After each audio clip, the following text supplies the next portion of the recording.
Tonight's share is very interesting. We're going to begin to descend into the world of history to get some grasp of the mechanism of history itself and why things happen to the Jews and why things happen to the Goyim and so on.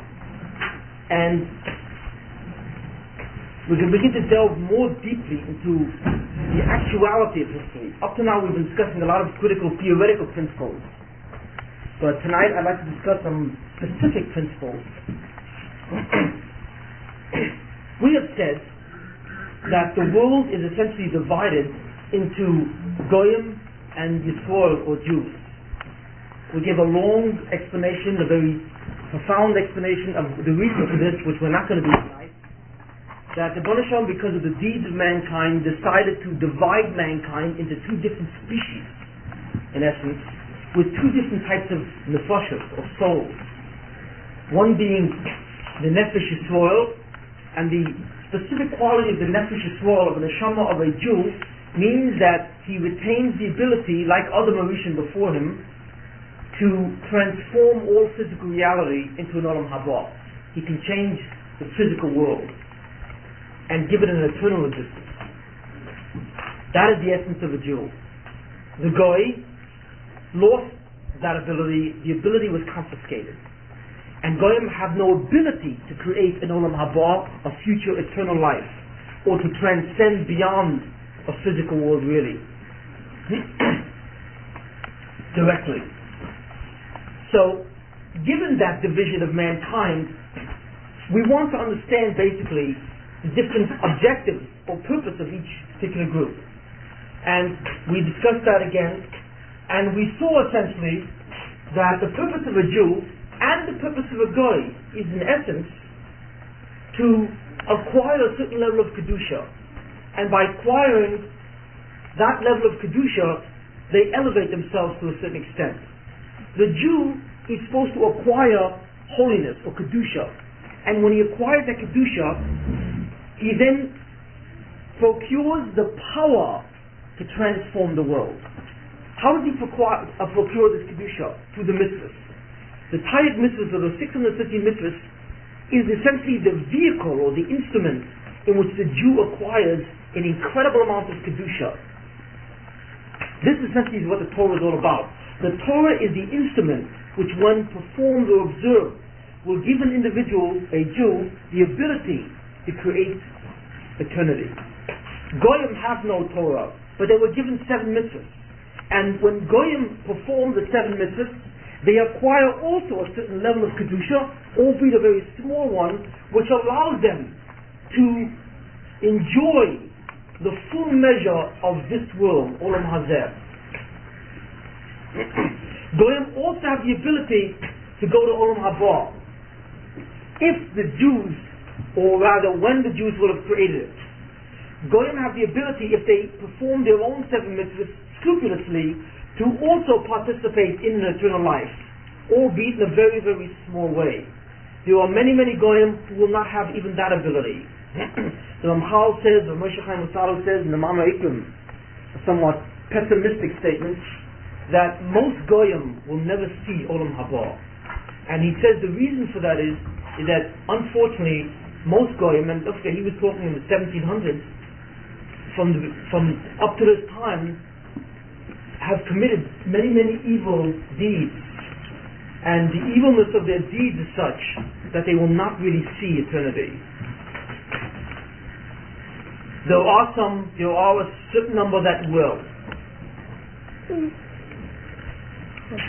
Among the Jews, most Jews will go to Olam Haba, but there are a certain minority that will not.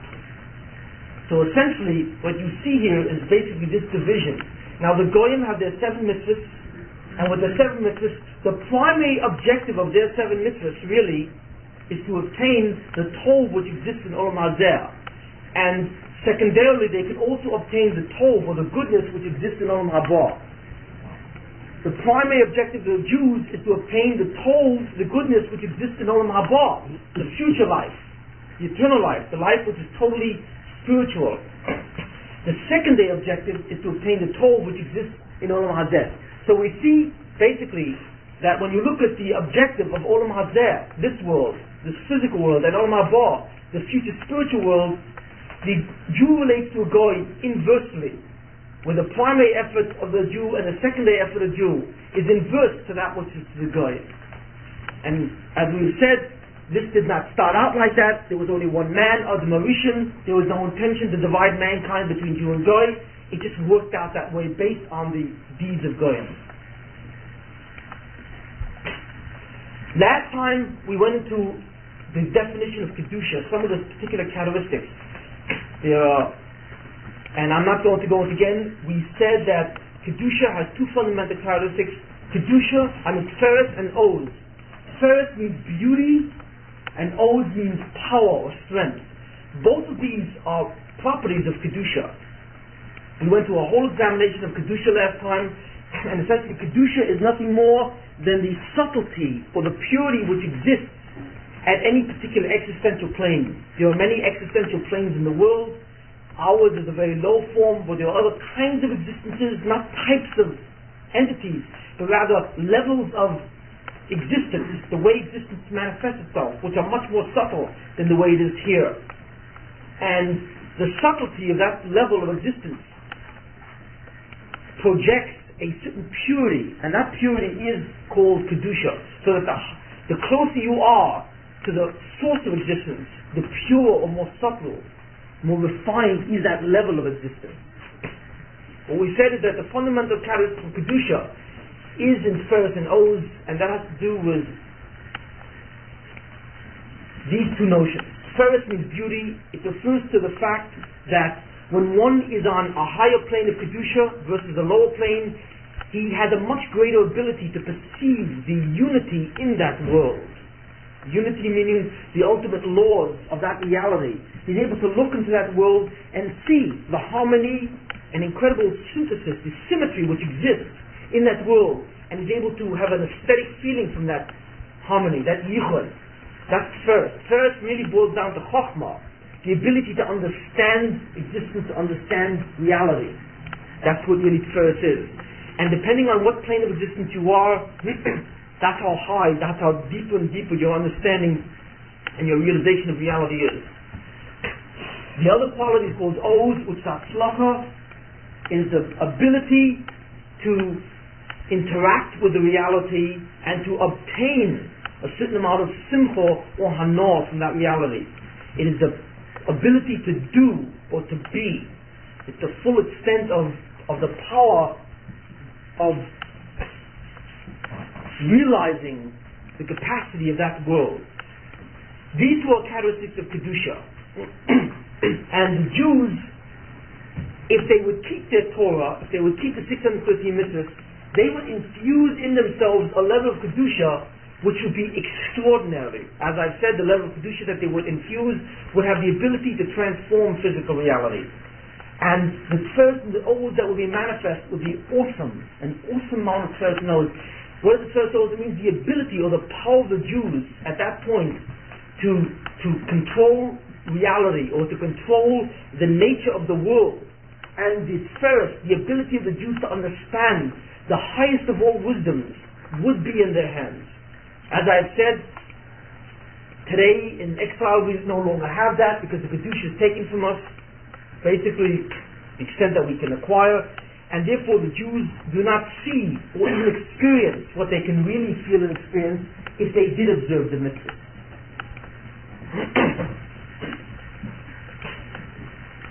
The Goyim also have first knows, meaning that when the Goyim keep the 7 mitzvahs, when the Goyim observe their 7 mitzvahs, they have the ability to have certain simcha or certain hanos, certain pleasures of the world, and they have the ability to understand the inner workings of the world as well.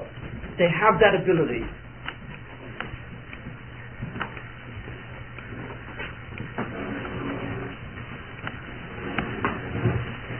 So again, first is the ability to see the unity in reality through chokhmah, through wisdom, and one acquires a tremendous simcha or joy from that wisdom. Oz is the ability to directly interface with the reality and interact with the existence of that reality. The Kedusha of a Yisrael is totally different than the Kedusha of a Goy.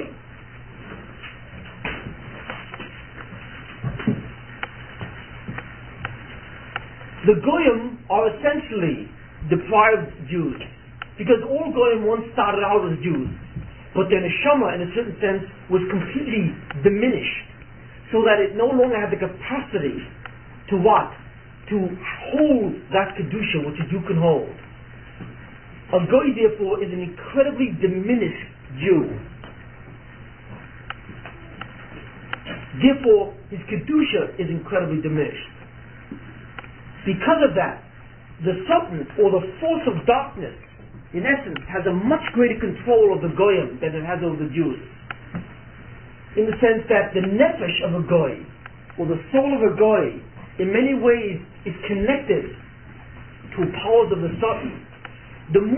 When a person commits an evil deed, what essentially does, he allows the Sultan to plug into him a klipa, or a certain shell comes around his neshama and begins to swallow up the kedusha of that neshama.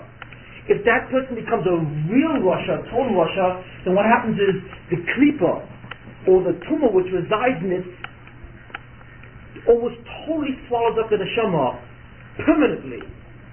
That condition is called the condition of a goy. That's how it happened. We started with an incredible neshama, or the neshama of Adam Rishon, and the neshama of the people who were descended from Adam Rishon, who had tremendous kedusha. These people became very great Rishonim. They rebelled against God. They rebelled against man himself. They did terrible things.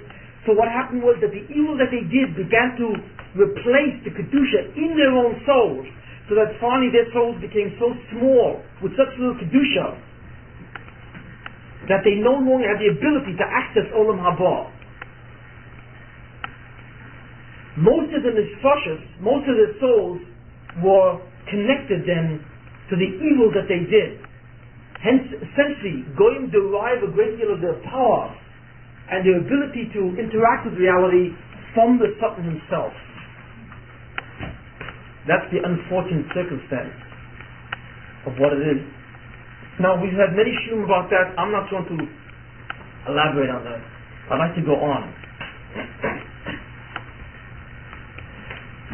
Two independent types of people. Whether you want to accept it, whether you don't want to accept it, whether you feel that it's somewhat discriminatory, or whatever the story is, this is what the Torah says. And the hashgacha, or the way God guides the world, is different for Yisrael, for the Jew, and for the Goy. They are absolutely different. Totally different. Because the Jew, at this point in time, is the only person who has the capacity to bring the world to a level in which the Banisham wants, which God wants. The Goy doesn't have the ability at all. So therefore, as far as God is concerned, it is the Jew who he looks towards the ultimate fulfillment of his will, not the Goy. Because the Goy essentially ceded that objective, and the Banisham confiscated their ability to do that. Tikkun, or the rectification of the world, the elevation of the world, lies in the hand of a Jew, not in the hands of a Goy. That's why when a Jew does a sin, when a Jew is Machala Shabbos, for example, when a Jew eats treifas, when a Jew does a sin, he can do more damage with that sin than when a complete nation of Goyim go and make war on another and destroy all kinds of things. For a Goy to drop an atomic bomb on a city is less damage than when a Jew is Machala Shabbos. Now that sounds incredible. Now why is that? The answer is because with all he could do, the Goy cannot transcend physical damage.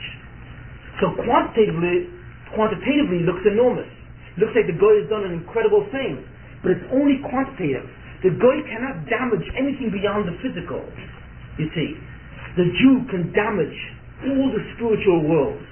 You see, so the Jew can damage every level of existence, whereas the Goy cannot. So even though it looks, and it's a deception, even though it looks that what the Goyim do, that the Goyim have enormous power, and that they can really do what they do, it's only an illusion. And when the time comes, when physical reality is no longer seen to be as absolute as it appears to be, suddenly everyone will realize where the real power lies, and who really has the ability to either masakin, to correct, and rectify, or to makalkal, to damage and to pervert. The critical principle is that this power was given up by the Goyim themselves. The Bonisham did not confiscate anything from anyone against his will. The Goyim themselves did not want it, and that's why they lost it. The promise to the Jew, and this is the essence of the promise, is one thing. When the Bonisham promised to Avram, Yitzchak, and Yaakov, to Abraham, Isaac, and Jacob, he made them one promise. And I can crystallize that promise in one statement. A Jew will never become a Goy. That's the whole Torah. That's the promise to the forefathers. In other words, that at the time of Avram, the Bonisham says, I will divide mankind into two different segments, Goyim and Jews. And when the Bonisham said to Avram, I will never again divide mankind. In other words, I will never subdivide Yisrael, or rather, no matter how much the Jews sin, I will never diminish their neshamas or their souls so that they lose the ability to fulfill my ultimate will. They will always retain the kedusha which is necessary for the Olam Haba. That's the essence. That's the essence of the promise he made to Avram. Your children will last forever, for all time. It means last. It doesn't mean live physically. It means your children will always retain that kedusha to build Olam Haba. I will never confiscate it. It doesn't mean I won't punish them. I will punish them if they sin, but I will never make them ois yidden. I will make a Jew into a Goy, and that's fully possible. There's no reason why I couldn't. There's no reason why the Jew should be any more exempt from what? From the consequence of justice than the Goyim were. There's no reason. There's no reason if the Jews sin in a terrible way that the Bonisham shouldn't say to them, I want to confiscate my kedusha I've given to you and start with someone else. There's no reason. He did it to all the Goyim, he could do it to the Jews. But because of the merit of Avram, Yitzchak, and Yaakov, because of their incredible merit and the tremendous test that they went through, the Bonisham promised them and their children that they would never lose the identity of being a Jew. But what happens if the Jews sin? What happens? We have described a very unusual process last time called chazorah, or triangulation, in a sense. And just very briefly, what happens is that if the Jews sin, then they will lose kedusha. They will lose the kedusha they possess, just like the Goyim did. But I just said that the Jews will not lose their kedusha. The difference is that the Jews will be able to get it back, and the Goyim cannot. When the Bonisham made Goyim into Goyim, or when the Bonisham divided mankind to Goyim, he took away their kedusha forever, so that literally their nefesh or their souls are permanently diminished. But when the Jew sins, he takes their kedusha and he deposits it in a repository and holds it there, you see. And he constructs a way, the Bonisham constructs a way in which the Jews can retrieve that kedusha and come back to the original stature. That is the essential message of all the prophets. Yeshaya, Yechezkel, all the prophets. When all the prophets said that there will come a time when the Mashiach will come and the Jews again will be restored to their sovereignty, the essence of that promise simply means that no matter how bad the Jews are, they will never sink so low that they will lose it. That's it. That's the promise of the Bonisham to what? To Avram and to all the prophets. That's the crystallized essence of the entire Torah itself.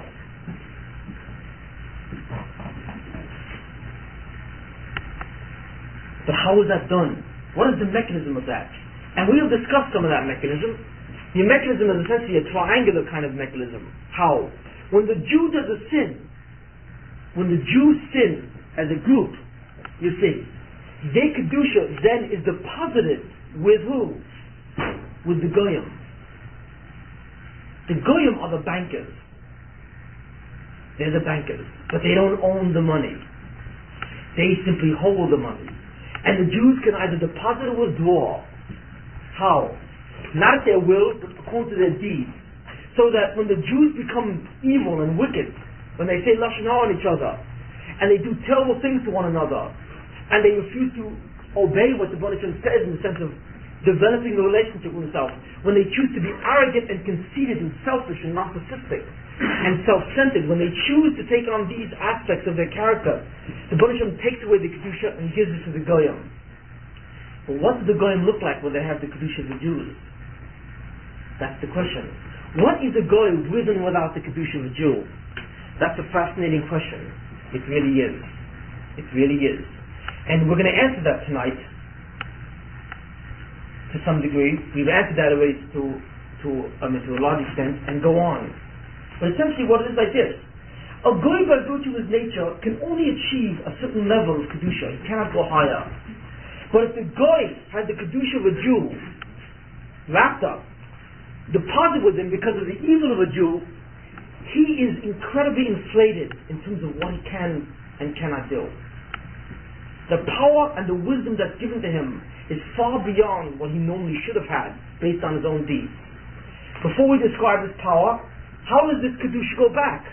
It goes back because the Goy persecutes the Jew. And when the Goy persecutes the Jew, the Kedusha returns.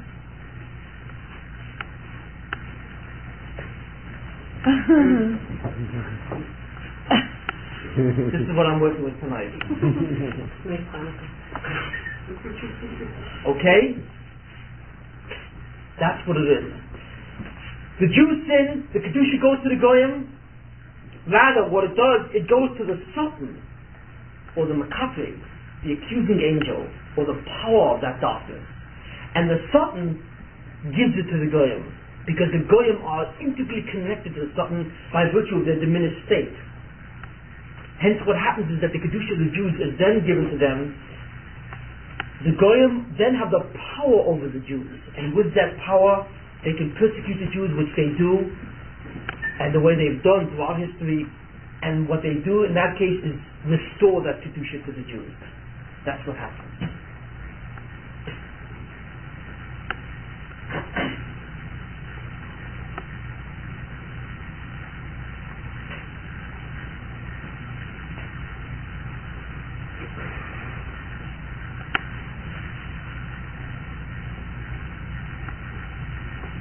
The question is, who could be such a guy? Who can be such a nation as to become the repository or the banker of the Kedusha of the Jews when the Jews are not worthy to hold their own Kedusha? Who? Can any Goyish nation do it? No. There are 70 Goyish nations. We have expressed this fact before. There are 70 nations of the world. 70 types of Goyim. And there's one Jew. So that there are 71 different levels of mankind.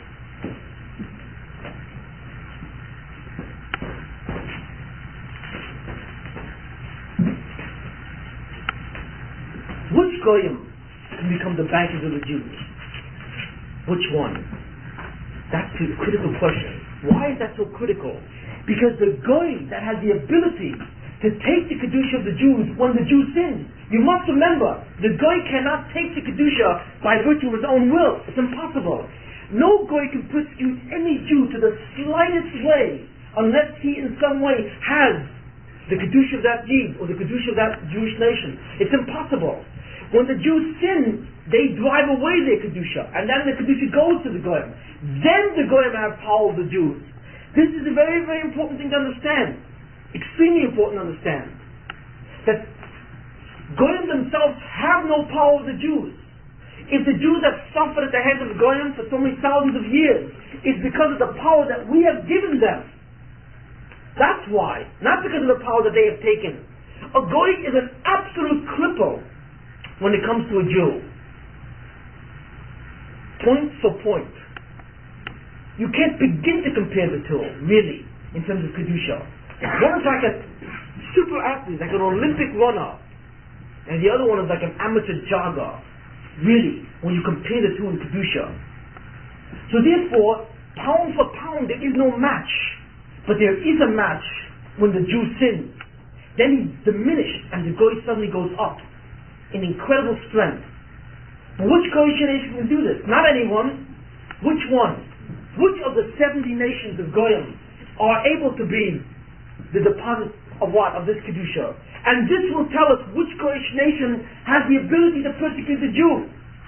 The Goyim, the nation, the particular Goyish nation, which has nothing to do with this Kedusha, never in all of history will ever persecute Jews. In any sense. Never will that Goyish nation have an ability to persecute Jews. In any sense. It is only those Goyish nations who have taken or usurped that Kedusha because of what the Jews have given away. These are the ones in history who will be able to do it. So the question is, which nation can do it? And the answer is, none of them. None of them. None of them. Not one nation of those 70 can do it. Why? They're too low. You know what it is to take the Kedusha from Klal Yisrael? Do you have any idea what power lies in that Kedusha?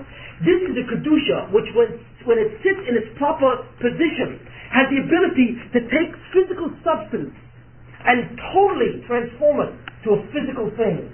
That's the power of that. Do you think that a Goyish nation can hold that type of Kedusha? How? With what? What kind of vessel? You see, can a regular vessel hold a liquid which is 20,000 degrees in heat? Is it possible? Of course not. The metal will melt along with the liquid.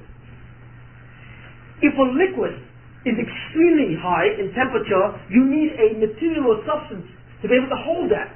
So the substance, in a certain sense, has to have that ability. The Kedusha of a Jew is a liquid which is so enormous, or it's a gas, whose pressure and power is so great that there is no goy that can hold it. The nefesh or soul of a goy cannot contain it. It's too small. Therefore, no goyish nation can do it. You see. So as far as we're concerned, they are out of the picture. So then the question comes back. So the one I talked about before, when I say the goyim are the ones who will be the bankers for the Kedusha that the Jews, what? Abandoned. Which goyim am I talking about? Okay. No. In order for a soul to become a deposit for the Jews' Kedusha, that neshama has to have Kedusha also. It also has to have Kedusha. But where are you going to get a blend of tremendous Kedusha with tremendous evil? Where are you going to find a guy who is tremendous in his Kedusha and at the same time is a very evil being? That he can be the counterpart to the Jew. Where?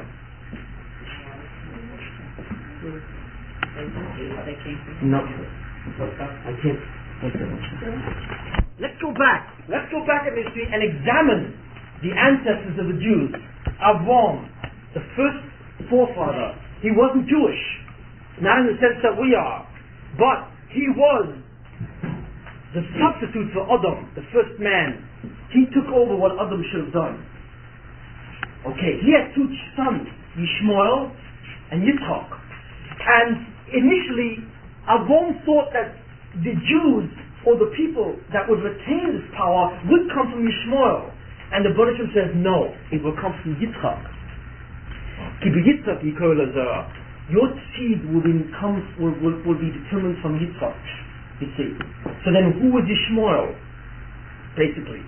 Yishmael also was the son of Avram. In fact, Yishmael was the son of Avram through Hagar, who was a very great woman.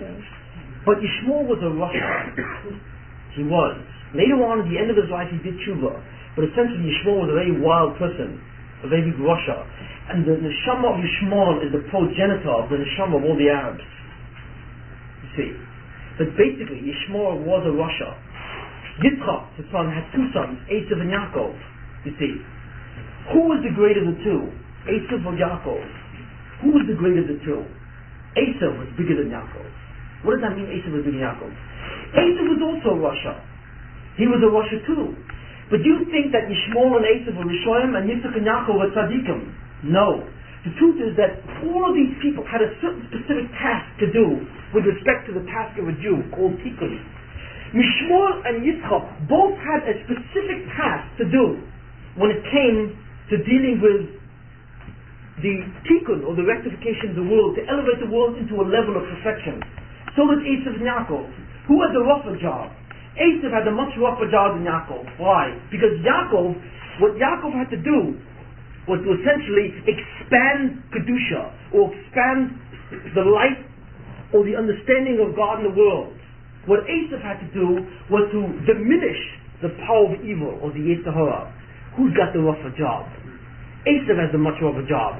That's why Esav had a bigger neshama than Yaakov. You see, Esav had his own job in terms of tikkun, and Yaakov had his job. Same thing with Yishmael and Yitzchak. But the problem is that both Yishmael and Esav fell, and they became evil. And Yitzchak and Yaakov remained. So what the Rebbeinu Shem says is the following. Since you, Yishmael, and since you, Esav, have failed to do what I have asked you to do, you see, I will use you in spite of yourselves. If you fail to bring the tikkun of the world, if you fail to rectify the world by virtue of your deeds, you will rectify the world by virtue of what I will do with you. By virtue of what? By virtue of my use of you. What is that use? What the Buddha says is, I will use you both to become the deposit or the repository of the Kedusha of the Jews. And only these two can become it. Why? Because Yishmael and Esav have incredible Kedusha. Where does that Kedusha come from? It comes from their father, Avram. You see. And from Yitzchak. Yishmael gets his Kedusha from Avram, Esav gets his Kedusha from Yitzchak, from the soul of Yitzchak. So therefore Yishmael and Esav are both people of enormous spiritual power. Incredible spiritual power. And with that spiritual power, they're supposed to do a very high spiritual task. They both fail. So they pervert the spiritual power. So the Baruch Shem says, I will now use that perverse spiritual power, what you have done.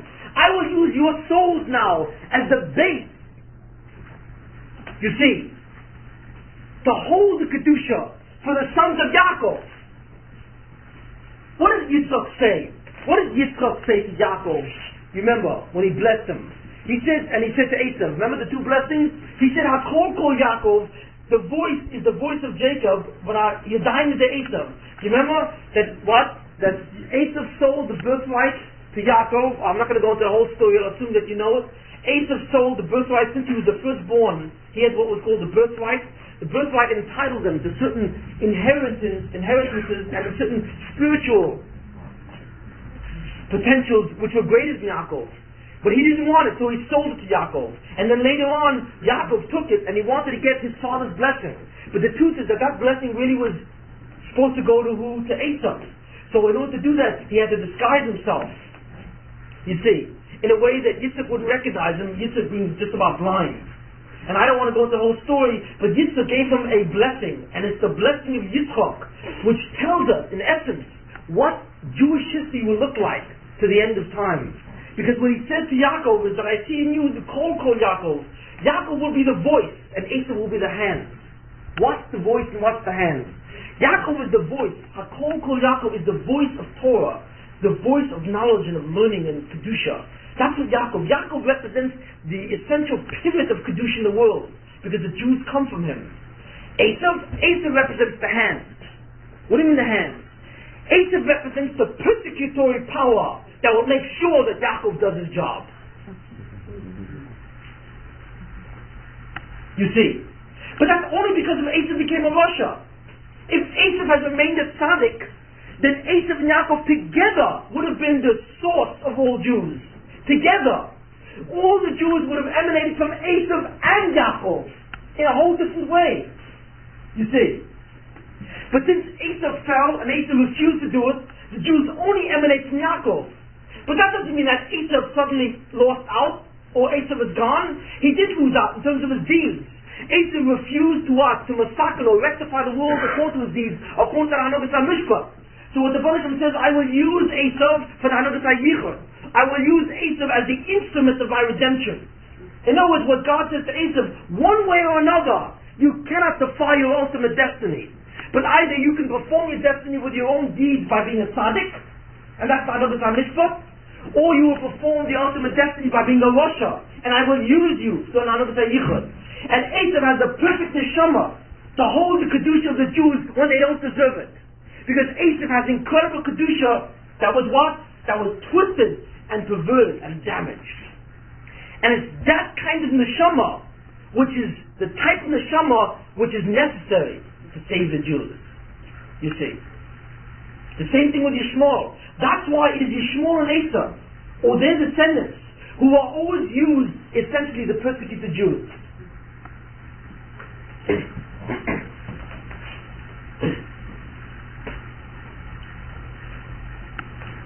We see a very, very important principle here, an extremely important principle, that when you have a certain tachlis, if you have a certain job to do, and you have a job to do, as we've explained, everyone here, and every Jew in the world, and every person in the world, is a piece of Adam Rishon as he was before he sinned. His soul, which is the collective soul of all mankind, was fragmented after he sinned. So that now, what he was supposed to do alone must be done by all of mankind. Or rather, now the Jews. You see. But every Jew in some way connects to a position in the original Neshama of Adam Rishon. So that each one of you have a certain destiny to fulfill. Each one of you. That destiny is not clear to you. Because the Baruch Hashem doesn't tell you the destiny. What the Baruch Hashem does is lead you to that destiny through the various different opportunities in life. You see. And what he does is he helps you do that destiny. But if you fail to do that destiny, if you fail to do it, if you pervert that destiny, what the Baruch Hashem does is use you to fulfill the destiny. Even against your will. Except that you will fulfill the destiny in a way where you will not enjoy it. You will not benefit from it. But you will still be used in the process. Which means that even when you do evil deeds, you still are the instrument of God, whether you want it or not. You know where you see this? A perfect example. Ruth, the story of Ruth. Naomi married Elimelech, and they went down into Moab. And they had two sons, Machlon and Kilion, and they married two Moabite women, Ruth and Orpah. If you know about the story of Ruth. The two sons died with the father, and Naomi decided to go back to Israel. Only one went back with her, Ruth. Orpah. What happened to Orpah? Orpah was a Jewess, just like Ruth was, because they both converted. But Orpah decided to stay in Moab. And Ruth decided, no, I insist on remaining a Jew. I insist. So Ruth went back with Naomi. Here you have two neshamas, each one choosing at that point. But let's look at them. Let's look at what happened to them and what happened to their descendants. Who comes from Ruth? David. David HaMelech. And from David the Mashiach comes.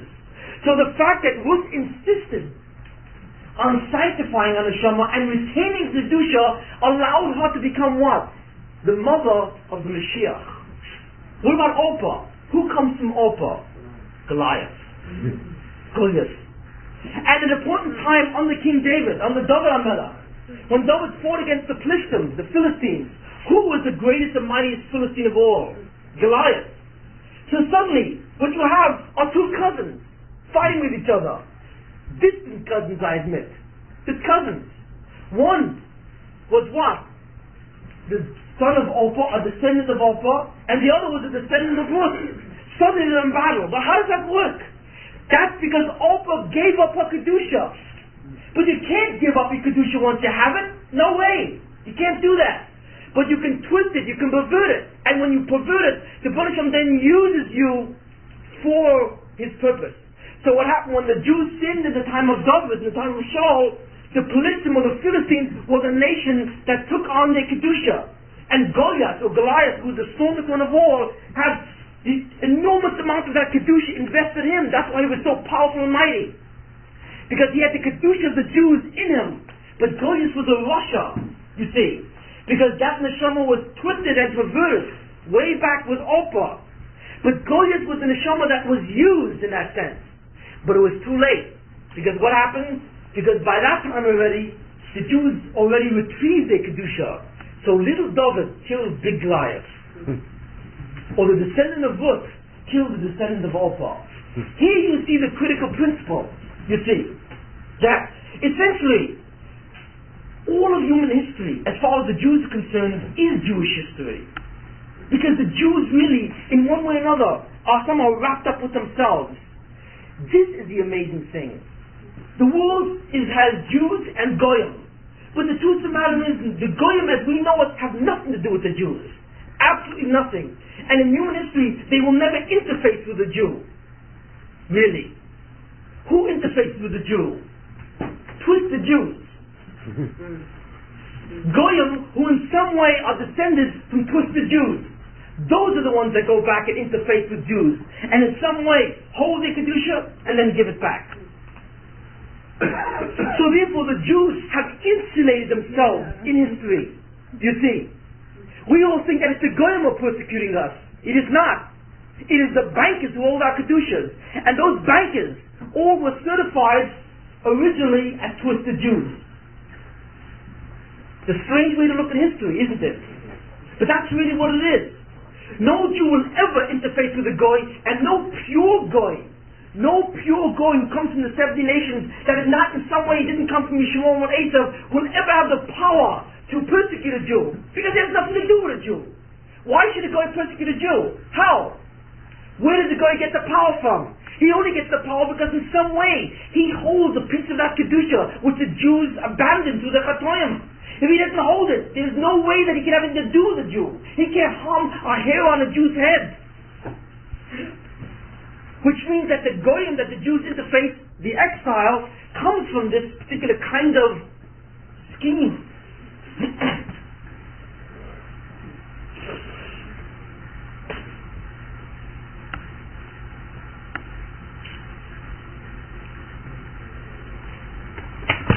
That is the essence of the Golus and the Gula. We Jews know that there are two basic concepts which seems to what? Reflect or describe our existence. The exile or the diaspora and the redemption. The Gula. But what is exile and what is redemption? That's all. Exile is when the Jews lose their Kedusha. Redemption is when the Kedusha goes back. You think that exile is when the Jews are thrown out of the land of Israel. They're exiled. That's not what exile is. Exile doesn't mean being thrown out of somewhere. Exile really means going out from somewhere and going into somewhere where you don't belong. That's what exile is. The essence of the Golus is not the fact that we lost Eretz Yisrael. The essence of the Golus is that we had to go into the land of the Goyim. But which Goyim? Only those Goyim who in some way come from Yishmael and Esav. You will never see a Jew in exile, really in a country, that in some way hasn't connected basically to Yishmael and Esav. Because it's not possible. Because the Goy cannot serve as a banker alone.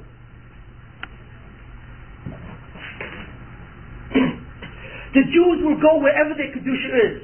It's like a dog running after a lost object. That's what it is. The Jew will be condemned to go wherever his Kedusha is now found. When the Jews did their sins and the Beit HaMikdash was destroyed, he was kicked out of Eretz Yisrael, and Bonishim said, now find your Kedusha. What was the Kedusha? Go. I banish you, I exile you to every Goyish nation, whoever that may be, that has your Kedusha. So suddenly the Jews suddenly found themselves in this country and in that country. Sometimes they split up and they went in many different countries. But all these different countries that I have were the bankers. You see, history saw to it. The Ashgocha, divine providence, saw that the Jews fell into the nation which was their banker.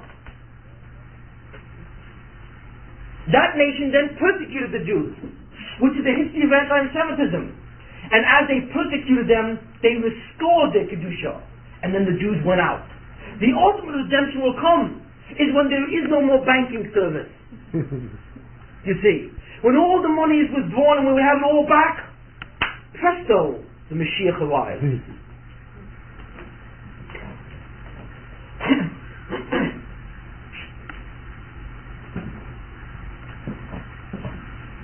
How will the nations of the world become affected by Yishmael and Esav? How? We see many Goyim. How did they come from Esav and Yishmael? Because of intermarriage. When Esav married who he married in Yishmael and so on, the souls of Esav and Yishmael and the fragments of those souls went down slowly into all the different nations, you see. So that many, many Goyish people today are in ways remnants of Esav and Yishmael. You see, they are. Who was the greatest personification of Esav? Who? Rome. But in some way Rome has some kind of origin that comes from Esav, because Rome is Esav in its highest level. When the second Beit HaMikdash was destroyed, it was the beginning of the ultimate exile. The first exile, when the first Beit HaMikdash was destroyed 400 years earlier, was only a temporary exile, because the Baruch Hashem said, I'm going to exile you, but it was only for 70 years. In fact, Purim was the in-between, Purim was the beginning of the new redemption, you see, so that the second temple was rebuilt. But the first exile was a temporary one. But finally, by the turn of what? Of the era, by the turn of the common era, the Baruch Hashem decided, because of the loss of their Kedusha and the terrible evil things they were doing, the sinner, the Lashon Hara they were saying, and everything they were doing, to exile them without returning. How long have we been in exile? 2,000 years, and we see no end. We see no capacity to end, you see. And don't tell me that the state of Israel exists and therefore there is an end to it. No. Because essentially what is exile is, Golus is not a physical thing, although it appears to be physical. Golus is a spiritual thing. It is the loss of your capacity to see truth. Do the Jews have the capacity to see truth? Definitely not. If they did, then all the Jews would return to the Torah, to return to what their ultimate task is. Are the Jews cognizant of their power and of their reality? No. The Jews run after the same thing as all the Goyim run after, believing that these are the most important things in life. So therefore, is this the end of an exile? Of course not. That's what exile is. Exile is darkness on the mind. That's the most powerful form of exile. When the Shekhinah, or the presence or the influence of God goes into exile, it's truth that goes into exile. So exile is really not only a form of displacement, physical displacement, it is mental displacement. It is darkness in the mind, the inability to see truth from falsity. That's the real exile. And I tell you that the Gula, the redemption, will not have started until the first spark comes back to the Jews. And suddenly, there's a yearning to see what the emes is among all. The day that you see a new life in Israel, the day that you see the Jews moving towards a certain spirituality, when they're bothered by the fact that they don't have ruchnius, when you see that they see that there's something disturbing, that is the beginning of the Geula, without anyone having to tell you it. That is the first sign, and we will cover this at length when we talk about the Messianic period. But the first sign of the Geula, the redemption, the first hidden sign, is when suddenly everyone becomes disturbed by some incredible absence. Suddenly, people will begin to throw over the pursuit of physical and material things and be disturbed because they lack understanding and they lack a certain spiritual depth. When you see that suddenly pervade the Jews, you know that the redemption has started. Because that's the essence of the redemption. The return to light, as well as the return to the land of Israel. It's the same thing. Therefore we see that the fundamental formula of who can be the repository for the Jews is a certain amount of Kedusha plus a certain amount of Kilkul. In order for a person to be able to persecute Jews, he has to have two basic criteria in his neshama. He has to be a person who has a certain Kedusha in his neshama, and he has to have distorted that Kedusha. Or he has to be a person who is descended from that kind of individual. That kind of person with these two features is a repository. He has the capacity to hold the Kedusha of the Jews. But what does that kind of person look like? What does the nation look like? Who is the bank of the Jews? Right? What does that nation look like? What is the wisdom of that nation? The wisdom of that nation is the wisdom of science and technology. That is the wisdom of a nation who holds the Kedusha of the Jews. That's where it comes from. What does the nation look like in terms of their cultural pursuits, you see, or their ability to produce art? The music of a Beethoven is the music of Kedusha in the hands of Goyim. That's where it's coming from. It is that Kedusha in the hands of the Goyim.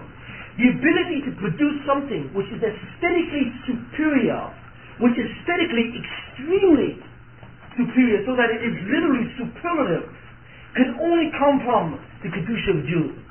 The Goyim in and of themselves cannot do it. Briefly, what am I saying? If you look at the world today, you will see that the Goyim, who command the greatest amount of knowledge and wisdom, and the greatest amount of power in terms of their ability to enjoy life and their technology, is essentially the nations of Western Europe, you see, America, and certain countries that are attached to this. The rest of the world are totally different. Literally.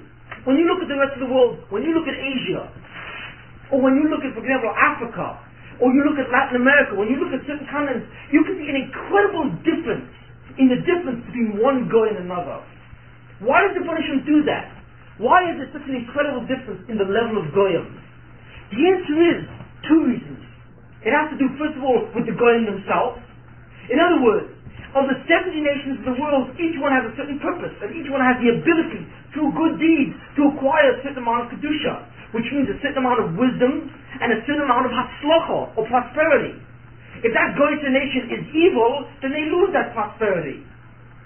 The nations of the world who are extremely poor, who are extremely devastated, you see, are the nations of the world who are real goyim, who have not earned their keep, who are over avodah zarah, who worship idolatrous kinds of religions, you see, or who perform evil deeds, and because of that, they are extremely poor, they suffer a great deal. Then you have nations in the world who are prosperous, but they are prosperous relative to the others, but they're not extremely prosperous, but they're prosperous. And then you have nations of the world who are extraordinarily prosperous and extraordinarily powerful, like America and Western Europe. Why?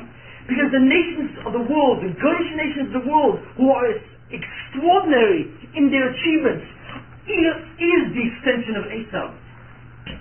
That's what a Goy looks like when he holds the Kedusha of Yaakov. How is that? Esau is Rome. When Rome was destroyed, what happened to Esau? What happened to Esau? Rome conquered the world. Rome conquered the world, and Rome spread out Esau into the world. The spiritual sign of Esau is Christianity. So that Christianity is the extension of Rome, and Christianity is the extension of Esau. Now, I went into this much more last time when I spoke about Ferris and Oz, and I'm not going to go into that again. We spoke about exactly the specific characteristics of Ferris and Oz to describe the specific prosperity of a Goyish nation. But basically, if you will observe the world, you will see that it is the Christian nations of the world who run this world. Really. It is not the Muslims, it is not the Buddhists, and it is what? It is not the Hindus or any of them. It is the Christians that dominate the world. Literally dominate the world. The Christians are the extension of Rome. There are many signs and there are many signs to it. Christianity, the language of the church, Latin. The seat of the church, the Vatican. Christianity is the flagship of Esau in the modern world. It is the extension. That's why Christianity or Christendom is so powerful. And that's why Christendom is the foremost element of the persecutory power against the Jews. If the Jews have suffered for the last 2,000 years, it's mostly at the hands of the Christians. Also at the hands of the Muslims from Yishmael. Because Yishmael is the other one. But the main power against the Jews is Esau. And that's the blessing of what? Yitzchak. The voice will be that of Jacob and the hands of Esau. Esau is the critical persecutory power to the Jews who will function as the instrument to restore their Kedusha. That's why it is not an accident that most of the suffering of the Jews have come through the Christian lands. Because that's where our Kedusha most times resided. And that's why the Christians are the most powerful, dominating force in the world. We had one more prototype of this. Before Esau got on the scene, there was one other nation that was used as the bank of the Jews. Who was that? Who was the first bank of the Jews? Or rather, the first bank before there were any Jews? No. Egypt. Mitzrayim. What was the aspect of Mitzrayim? That's the whole thing with the Pesach Shir, but fundamentally what was going on? The Jews descended into Egypt to take back the Kedusha that was lost. That's why. They didn't go back in Egypt for other reasons, but they went back because Egypt was the central bank.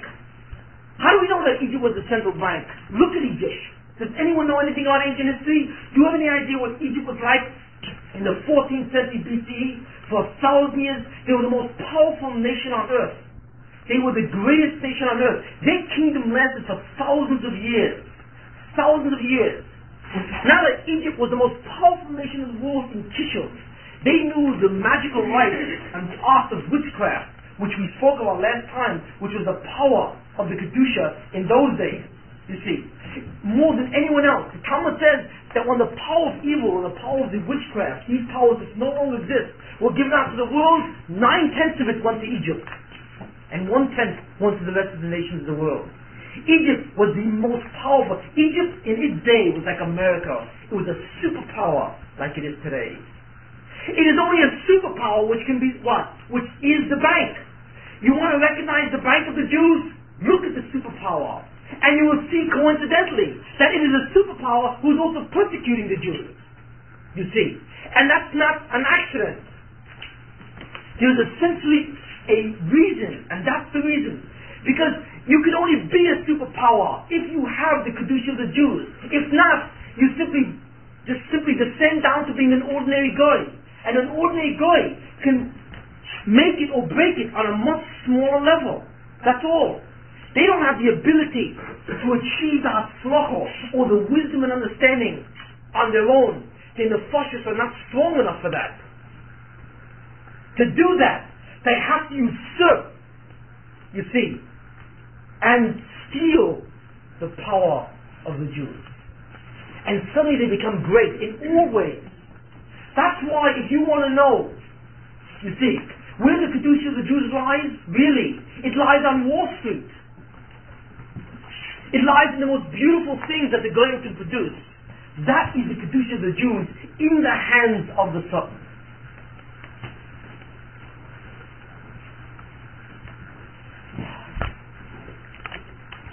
Generally speaking, the Occident, which is the Western world, and the Orient, the Eastern world, generally speaking, the Eastern world is the world of the Goyim, the true, blue, real Goyim, the ones that cannot be used as a repository for the neshamas, for the Kedusha of Jews. They don't. That's why their mazel or their hatzlacha depends on their own deeds. If they are great in their deeds, their mazel goes up. If they are terrible in deeds, their mazel goes down. They have nothing to do with the Jews directly, really, only indirectly. In other words, most of the nations of the Orient are on their own, so to speak. That's why the Orient never interfaced with the Jews. Did you ever see any big exiles of Jews in the Orient? Not really. A couple here, a couple there. But the Jews never had shaykhs with the Orient.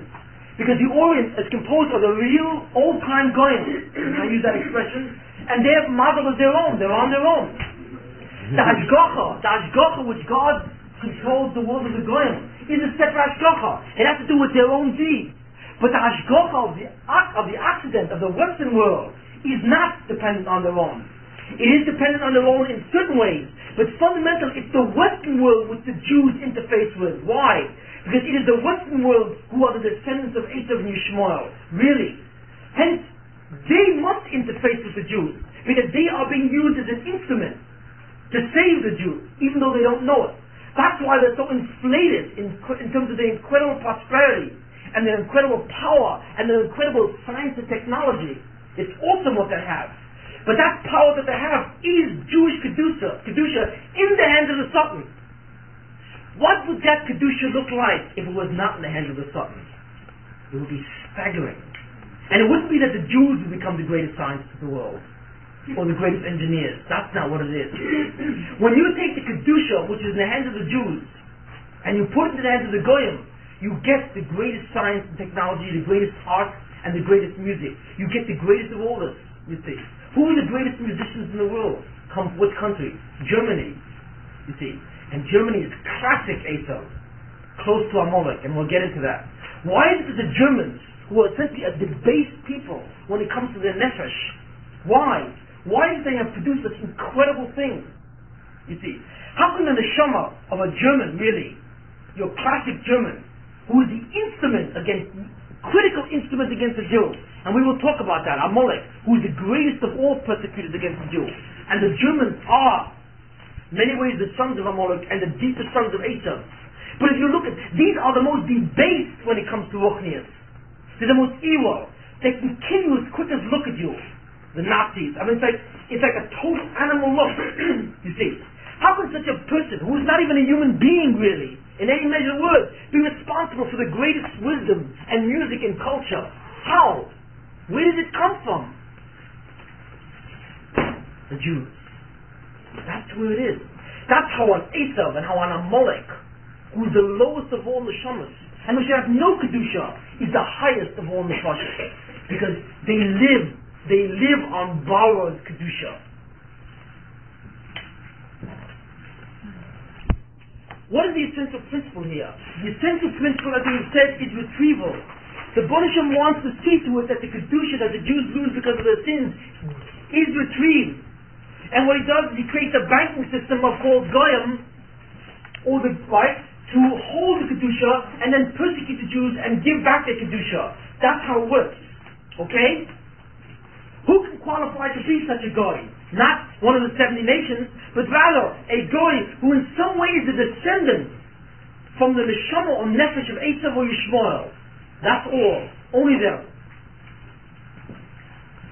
How do they restore the kedusha back to the Jews? Through the process called consumption, or in Hebrew achila. What happens? The goyim eat the Jews. Oh. Right? It is a meal. It is. They consume the Jews. They kill them. They distort them. They rob them. They impoverish them. This is a consumptive process. It is an eating process. It is exactly what happened on the Mizbeach, in the Beit HaMikdash. In the time when you did a sin, what happens? When a Jew would do a certain type of sins, he would bring a korban or a sacrifice to the Beit HaMikdash, and they would sacrifice it. When that animal was sacrificed on the Mizbeach, it was consumed on the Mizbeach. And that process atoned for the Jew, because that animal replaced the Jew. Instead of him being consumed, the animal was consumed. That's the fundamental idea behind the sacrifices in the Torah. But we have no Beit HaMikdash. And since we have no Beit HaMikdash, we are consumed. We are the Korbanos. That's what we lost when we lost the Beit HaMikdash. You think you lost a building or a house or a city structure? We lost the most important thing because we lost the substitute consumee. The substitute object which is consumed instead of us, which the Bonisham would recognize as a substitute instead of us. We no longer have that substitute. So we are consumed. And that is the essence of Jewish history for 2,000 years. Constant persecution. What's one of the biggest questions that the Goyim asked, or the Jews asked? Why have the Jews survived? That's the most incredible question. When you look at all the nations of the world that have persecuted us, why are we still around? So they say that's the riddle of Jewish history. Riddle? Ridiculous. It's not a riddle, it's obvious. Because as we are consumed, we destroy the consumer. We destroy him because the Kedusha is returned to us. He dies and we live. That's what it is. That's why we're still around. And there are no Egyptians, Assyrians, Babylonians, Persians, Medes, Greeks, you see, Romans. They're all gone. Why are they all gone? Why are we still here? Because the process is called reverse consumption. Normally, when you eat something, what happens? When you eat something, you take it into your system. You absorb its minerals, you absorb its nutrients. It becomes part of your system. You see. Hence, you benefit by its substance. You see, that's normal consumption. The thing which you eat gives up to you its substance, and you live on it. That's the true parasitic form, or true parasitic nature. But the problem here, or the aspect of consumption when it comes to the Jews, is the reverse. It's like when the Goyim eat the Jews, in the sense that they persecute them, then what happens is the nutrients of the Goyim go into the Jews, backwards. You see. It's a total reverse.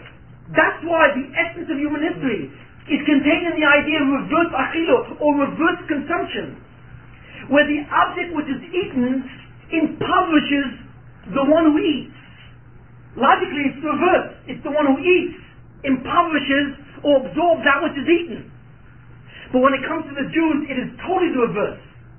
And that's the triangular system that we're talking about. The Buddhism set up in such a way where the Goyim simply are banks. That's all. They hold our Kedusha. The descendants of Esav and Yishmael are banks. And when they persecute us, when they consume us, in whatever they do, they become impoverished. And the Kedusha goes back to us. Reverse consumption. That is the key mechanism which saved the Jews in all history. And that's the reason why we exist and no one else does. That's the reason why every persecutorial nation no longer exists, except us. And that's the only reason. Because in reverse it should be, you see. If the Goyim would consume a nation, they should destroy it. And that's the end of it. Why is it that we live and they die? Because we take back the nutrients and they die. In their act of eating us, they commit suicide. Strange, isn't it? Strange how the Baruch Hashem has set up his world. You can begin to look at some of the mystery or the incredible hidden mechanism which the Baruch Hashem does to save his world. That what appears to be a totally hidden mechanism, what appears to be God absenting himself in the world, God disappearing and withdrawing and saying, forget about you Jews, I'm not interested. I give you over to the Goyim. You see, that's what it looks like. It looks like we've been abandoned, doesn't it? But that's the point, we haven't been abandoned. Because in that process of consumption, we live and the consumer dies.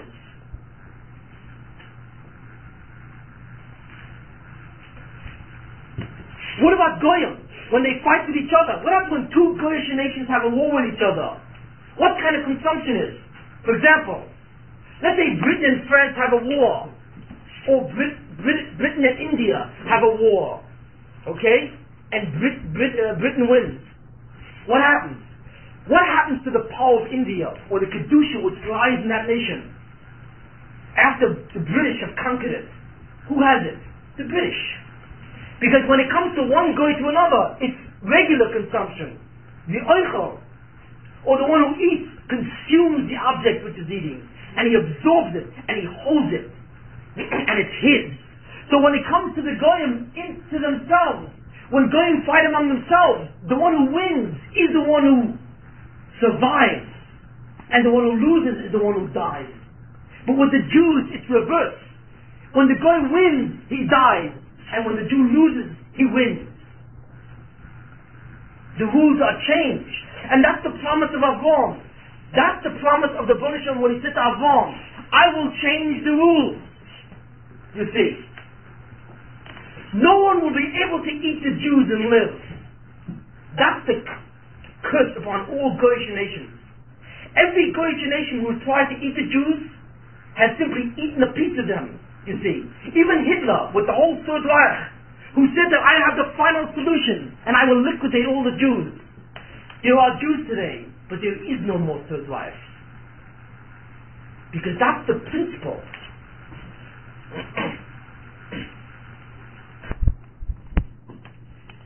There are many circumstances when the Jews sin. And when they sin, what happens? Their Kedusha again goes to the banker.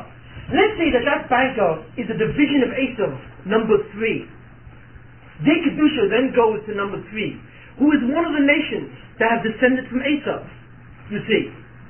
But let's say that that nation, for example, is France. For example.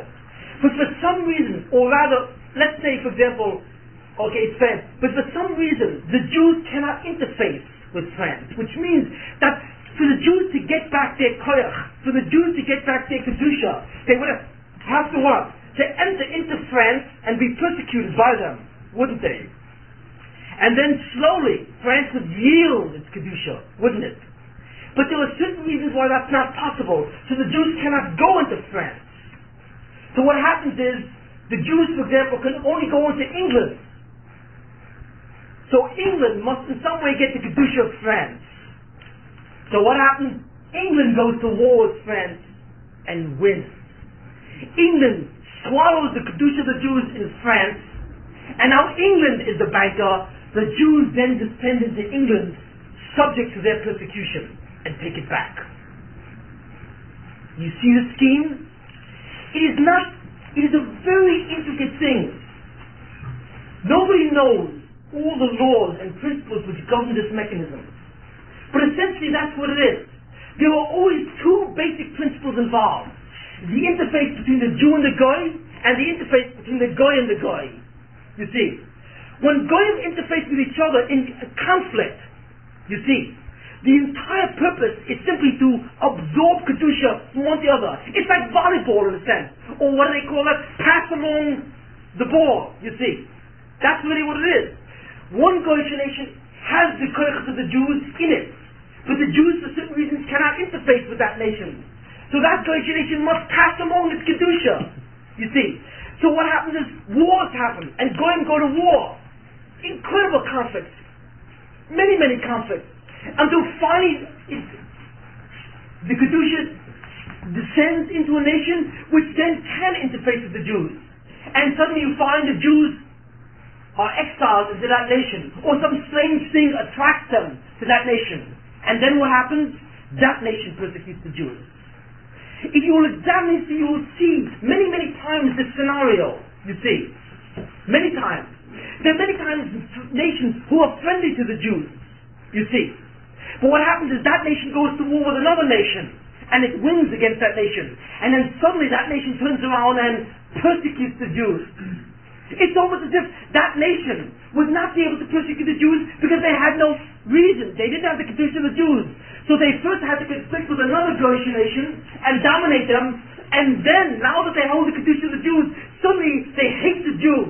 And they feel the necessity to persecute the Jew. You see.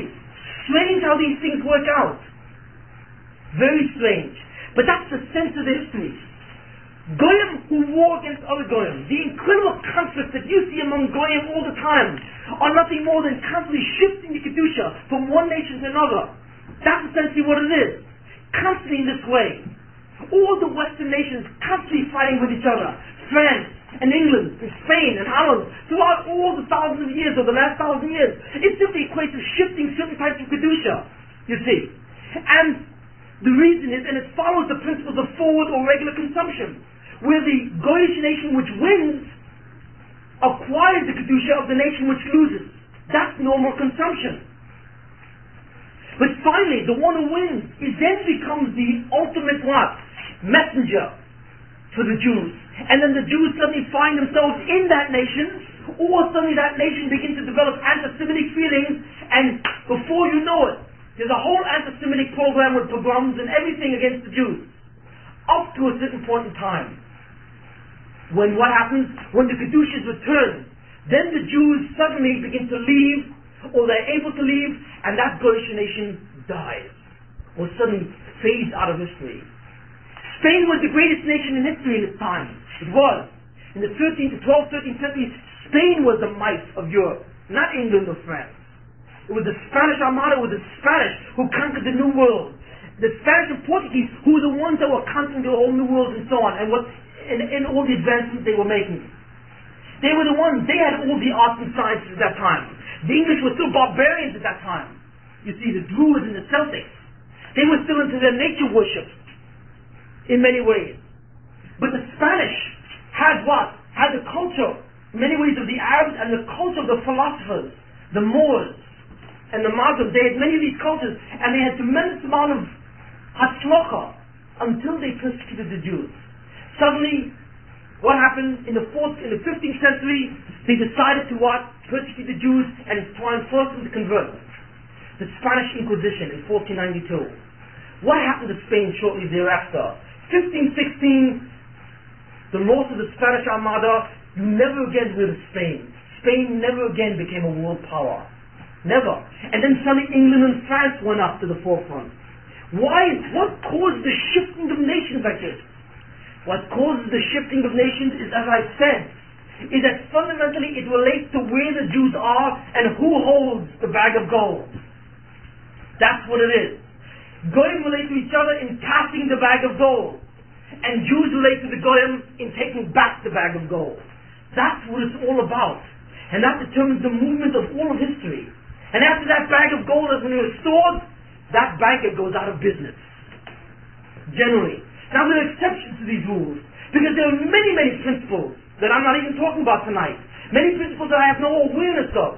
Because this picture is so deep, it is so subtle, that it is extremely difficult to understand the nuances of it.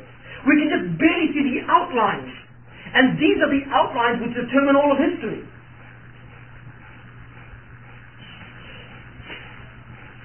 But that's the concept. Consumption, regular consumption between Goyim, reverse consumption when it comes to Jews. And that basically is the formula which determines what happens in Jewish history and what happens in world history. In history, you see two times when this principle, that when the Jews sin, they abandon their Kedusha. You see it two times explicated. And I've mentioned this before and I'll mention this again. What were the two greatest downfalls of the Jews? The destruction of the first and second temple. Really. The destruction of the first temple was the end of prophecy, the end of miracles, it was the end of direct access, the end of an era. The destruction of the second temple was what? Was the end of the Jewish second commonwealth, the beginning of the exile, which has lasted for 2,000 years. But if the Kedusha leaves the Jews, that means it's going somewhere. It's a bag of gold that's being deposited with a banker, right? But remember what we said, that it's a bag of gold that has incredible properties, whoever has it. It's like the touch of Midas, whoever has it, while he has it. Because whoever has that Kedusha suddenly becomes incredible in Hatzlacha and wisdom, far beyond the normal powers of what he would be able to by virtue of his soul. When the Jews lost the first temple and was destroyed, look around world history at the time. What new sudden upsurge did you see in that time? And the answer is, it was the beginning of Greek science. The beginning of the Western mind as we know it. It was the beginning of science and technology. That was the beginning. Because Thales and Pythagoras, they started. Greece left its ancient mythology and its ancient idol worship to suddenly become chachomim and thinkers of reality itself. And that happened just when the first temple was destroyed. Because the Kedusha, which was taken away from the Jews, was given to the Goyim, to Yavon, to Greece. And they experienced that Kedusha in an onslaught and an awareness of a new level of wisdom and Chachmah.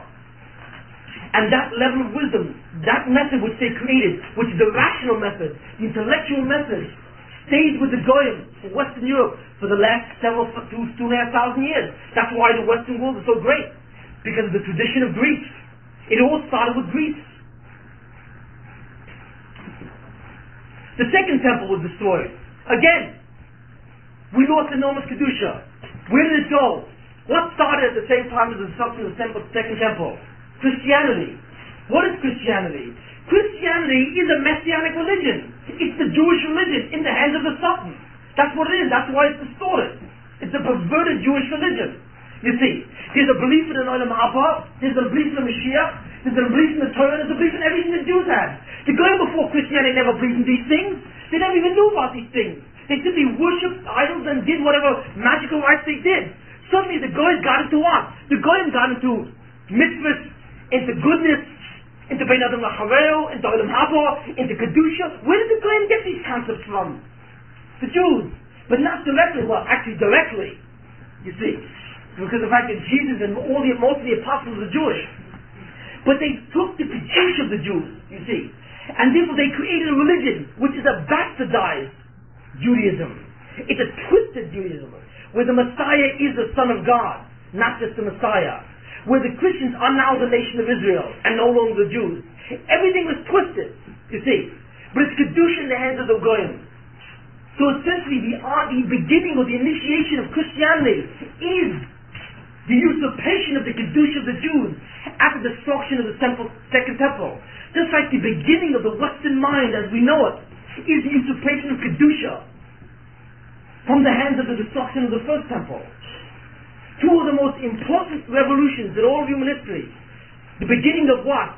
Of intellectual mind, of rational inquiry, and the beginning of Christianity. Both symbolizing the full power of Esav today. Who gave Esav its power? Who gave the Christian nations their power? And who gave them their chachma? The destruction of the first and second temple. That's what shaped Esav to be what he looks today. That's the principle. It is a critical principle. It is a clear principle. If you examine all of history, you will see many, many times that when the Jews go down, if you will examine history, you will see some area of the world when suddenly somebody goes up. And not just progressively, but something suddenly shoots up, almost miraculously, like it doesn't belong, you see. Because that's what it is. Esav and Yaakov is a seesaw, you see. Yaakov controls the motion. When Yaakov goes up, Esav goes down. And when Yaakov goes down, Esav goes up. Except you don't see a seesaw. What you see is the movement of power and chokhmah and intellect in the world, in terms of who has the prosperity and who has the wisdom. Which nation is given that? That's the seesaw of Yaakov and Esav. And that's the seesaw that we've experienced for the last several thousand years. But basically, the seesaw is a much more complex one. Because it's not only Yaakov interfacing with Esav, it's Esav interfacing with Esav. Esav himself is composed of many nations. So Esav himself is swung around the bag of gold from one nation to another. So that Yaakov then deals with the nation who has it at this point in time. If we understood these principles in their fullest, we would understand every gullus that the Jews have ever experienced and why they've been in it. You see, why did the Jews go to this nation or to that nation? What determines where the Jews go in the exile? Why did certain Jews pick themselves up and live in Poland? Or they pick themselves up and they live in Spain? Or they go down to Yemen? Why? What determines this incredible movement of Jews? The answer, where that bag of gold is. What determines where that bag of gold is? That is a much more complex matter. That has to do with the complete interrelationship of souls and neshamas themselves. You see. But that's where it is. That's what determines the exile. What determines the ejection of the Jews from Israel and the ejection of the Jews from the Kedusha that they should have is their sin. But what determines their entry, not exit, but their entry into a land of Goyim and into the culture of Goyim is where their Kedusha exists. Because their Kedusha is what is inflating that culture. Their Kedusha is what's creating the culture to begin with. Therefore, they must go into that nation, they must suffer from that nation, and they must remain as Jews in that nation. And that's the critical thing. The Goyim returned the Kedusha of Jews two ways. Not only by persecuting them, the Goyim are allowed to persecute the Jews only if the Jews do not do tshuva while they live in that Persian nation. Hear me. This is a very critical principle. When the Jews are sent to a nation by virtue of providence to take back that koyach which they received, which they ceded, you see, they have a choice of how to take back that Kedusha. If they do tshuva, if they withstand that culture, if they maintain their Kedusha, if they maintain the 630 commandments and the Torah, if they observe the Torah while they live in that Goyish nation, then they will not have to be persecuted and they will not have to suffer. They will take back that Kedusha by virtue of what? By virtue of their Mesiras Nefesh, by virtue of their avodah, of their work as Jews, by virtue of the fact that they retain the sanctity of what it means to be a Jew. They will impoverish and destroy that Goyish nation simply by the performance of their mitzvahs. It's an astounding thing. The Jews as a group have the ability to destroy any Goyish nation who has their Kedusha simply by adhering to their mitzvahs. That alone will instantly create a shifting of the balance. But if the Jews do not do that, if the Jews do not create that shift, if the Jews do not observe their mitzvahs, then they will be forced to take back their Kedusha. How? Pain. Through pain. So what the punishment says, take it back through mitzvahs, through Hanogat HaMishpah. Take it back through din, through justice, by claiming it, by what you've earned, or take it back by what you suffered. Either way you will take it back, but the choice is yours. The choice is fundamentally yours. And that's essentially what it is. But the Jews must take back their Kedusha, one way or the other. Why? Because that's what it means to be a Jew. The promise to the Jews is that they will forever remain a Jew. And in order to remain a Jew, this system becomes viable. And this system becomes operative. Because it is a system which will make sure that one way or another, you will remain as a Jew.